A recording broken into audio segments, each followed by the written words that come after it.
Welcome to social post. నేను నిహాల్.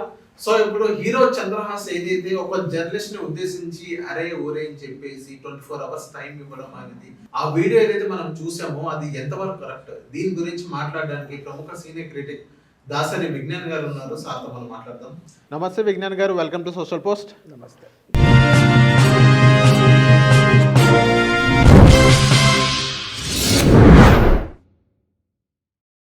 విజ్ఞాన్ గారు, hero Chandrahas ఒక జర్నలిస్ట్ని అరే ఒరే అని తిట్టి 24 అవర్స్ అనేది టైం ఇవ్వడం, అది ఎంతవరకు కరెక్ట్ అని అంటారు? వన్ సెకండ్, ఎంతవరకు కరెక్ట్ ఎంతవరకు తప్పు అంటే ఏదన్నా ఇన్సిడెంట్ మీద రెండు చేతులు కలిస్తేనే చెప్పట్లు. ఒకరు రెచ్చిపోతున్నారు, తప్పు ఫర్ ఎగ్జాంపుల్ ఒక అబ్బాయి తప్పు చేశాడు, ఇది తప్పు అని చెప్పేవాడు కూడా అది తప్పు అని చెప్పేంత వరకే మాట్లాడాలి, కానీ ఇతను ఇంకో తప్పు చేయకూడదు. అర్థం కాల.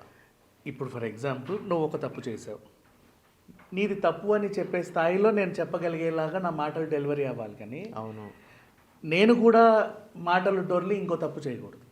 అవును, అంతే కదా. సో ఇక్కడ జరిగిన సిచ్యువేషన్ అలాగే కనిపించింది నాకైతే. ఒక జర్నలిస్ట్ అలా అనడం ఎంతవరకు, ఒక జర్నలిస్ట్ అంతవరకు ఎంతవరకు కరెక్ట్ అన్నావు అంటే, ఈ జర్నలిస్టులు అందరినీ కూడా నేను ఎవరిని కించపరచట్లా, బికాజ్ వాళ్ళు కూడా వాళ్ళ పరిధిని మించి దాటకూడదు. ఇప్పుడు కొన్ని ఎగ్జాంపుల్స్ చెప్తా. మోహన్ బాబు గారి దగ్గరికి సార్ చెప్పండి అన్నాడు, చూసావా, అట్లా ఉండకూడదు. శాకుంతలం సినిమా అప్పుడు ఈ క్యారెక్టర్ మొగుణ్ణి వదిలేసి విరహవేదన అనుభవించే క్యారెక్టర్ కదా, మీ పర్సనల్ లైఫ్లో కూడా అలా జరిగింది కదా, మీరు ఎలా ఫీల్ అవుతున్నారు, అది తప్పు అన్నాడు. అండ్ ఇంకా చాలామంది డైరెక్టర్లని ఇబ్బంది పెట్టిన జర్నలిస్టులని మనం చూసాం. ఆ మధ్యకాలంలో ఒక లేడీ జర్నలిస్ట్ కూడా ఒక పక్క రాష్ట్రం నుంచి వచ్చిన హీరోని ఏదో అనడం కూడా మనం చూసాం. ఈవెన్ నౌ ఇప్పుడు ఈ అన్ని దాంట్లో వాళ్ళు తప్పు చేశారు, ఇక్కడ ఈ పిల్లోడు తప్పే చేశాడు, నేను ఒప్పుకుంటా. అన్ఎక్స్పెక్టెడ్గా ఎవరి పర్మిషన్ లేకుండా ఆ ప్రదర్శన ఇవ్వాలనుకోవడం అంటే, తను ఏదో చెప్పాలనుకున్నాడు, కానీ ఆ పదాలు, ఆ వాడిన లాంగ్వేజ్, ఆ లిరిక్స్ అవన్నీ కూడా సమాజాన్ని ఇబ్బంది పెట్టాయి 100%. ఆ ఇబ్బంది గురించి మాత్రమే ఈ జర్నలిస్ట్ క్వశ్చన్ చేయాలి, కానీ వాళ్ళ పర్సనల్ లైఫ్స్లోకి వెళ్ళడం చాలా తప్పు. అది నేను అంటాను. ఇప్పుడు ఎవరినైనా మీరు చంద్రహాస్ సపోర్ట్ చేస్తున్నారా?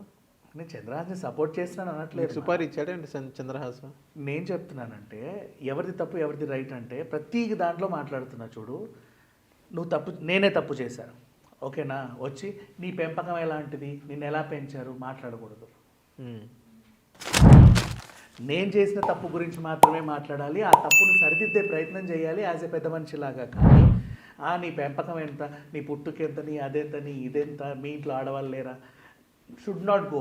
కానీ చంద్రహాస్ కూడా అరే ఒరే అని తిట్టడం కానీ అది కూడా తప్పే కదా.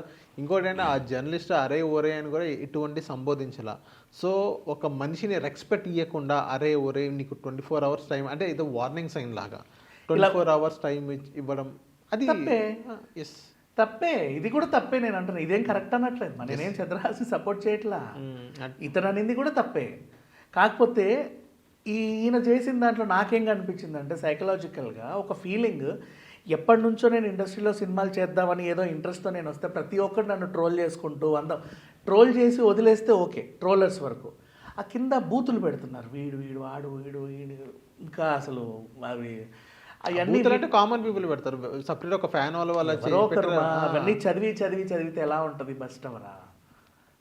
చంద్రహాస్ మనిషేగా, గ్రహాంతరవాసి అయితే కాదుగా. ఈవెన్ ఆ జర్నలిస్ట్ కూడా ఏమన్నారంటే, సో చంద్రహాస్ హీరోగా మంచి హీరోగా ఎదగాలని నేను కోరుకుంటానే, కానీ ఒక సినిమాలో లేని పాటని అది ముందు మహామహులు వాళ్ళ ముందు ప్రదర్శించి ఒక బూత్ పదం మాట్లాడడం అది కరెక్ట్, అది తప్పు అని చెప్పాడు, పద్ధతిగా చెప్పలేదు. ఓకే, చెప్పే తీరు తెన్ను కొన్ని ఉంటాయి కదా, అవతల వాళ్ళని ట్రిగ్గర్ చేసేలా కూడా మాట్లాడకూడదు. అలానే ఈ పిల్లోడు కూడా ట్రిగ్గర్ అవ్వకూడదు. అవును, అండ్ ట్రిగ్గర్ అవ్వకూడదు అంటే పిల్లోడు వయసు అలాంటిది, ట్రిగ్గర్ అయ్యి ఉంటాడు.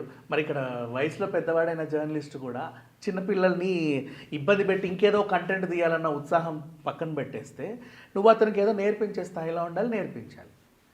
ఇది నేను చెప్తున్నా, అంత మించి ఇంకేంలా. నాకేం స్పెషల్ కన్సర్న్ లేదు, స్పెషల్ ఇదేం లేదు, స్పెషల్ ఇంట్రెస్ట్ ఏమీ లేదు దీనిపైన, అతని మీద కానీ అతని సినిమా మీద కానీ. అండ్ నెక్స్ట్ ఇక్కడ ఇంకొక నా ప్రాబ్లం ఏంటంటే, ప్రతి సినిమాకి కూడా ఈ ముందు ఫంక్షన్లో జరిగే ఏవేవో ఇష్యూస్ వల్ల పాప సినిమా రీచ్ అవ్వట్లే జనాలకి. అంటే ఇప్పుడు మనం మొన్న శివాజీ గారి ఇష్యూ అయినా దండోరా రీచ్ అవ్వాలి. ఓటీటీకి వెళ్ళాక చాలామంది ఇప్పుడు ప్రశంసిస్తున్నారు ఆ సినిమాని. అరే ఎంత మంచి సినిమాని మేము మిస్ అయ్యామని. చాలా మంచి సినిమా అది, మంచి కంటెంట్ ఉన్న సినిమా. దీంట్లో కూడా ఈ పిల్లోడు ఏదో చెప్పాలని అనుకుంటాడు. ఈ పిల్లోడు అని కాదు, అతని రూపంలో వెనకాల ఉన్న డైరెక్టర్ ఇతని ద్వారా ఏదో చెప్పాలని అనుకుంటాడు. అది లేడీ ఓరియంటెడ్ సినిమానా, ఈ అబ్బాయి ఓరియంటెడ్ సినిమానా, సమాజానికి ఇప్పుడు దీంతో పాటు రిలీజ్ అయిన ఊఫోరియా లాగా సమాజానికి ఏమైనా మెసేజ్ ఇచ్చే సినిమానా, అదంతా చూడాలి కదా. చూసిన తర్వాత దాని గురించి మాట్లాడాలి. అసలు అది చూడాలి అంటే ఆ సినిమాకి సంబంధించి సినిమా ప్రమోట్ అవ్వాలి. బరాబర్ ప్రేమిస్తా అనే పదం కన్నా ఈ సాంగ్ ఎక్కువ రీచ్ అయింది జనాలకి. నాకు అది కూడా ఇబ్బంది పెట్టే అంశమే చెప్పాలి అంటే. Okay. So thank you Vignan గారు మా సోషల్ పోస్ట్ వచ్చినందుకు.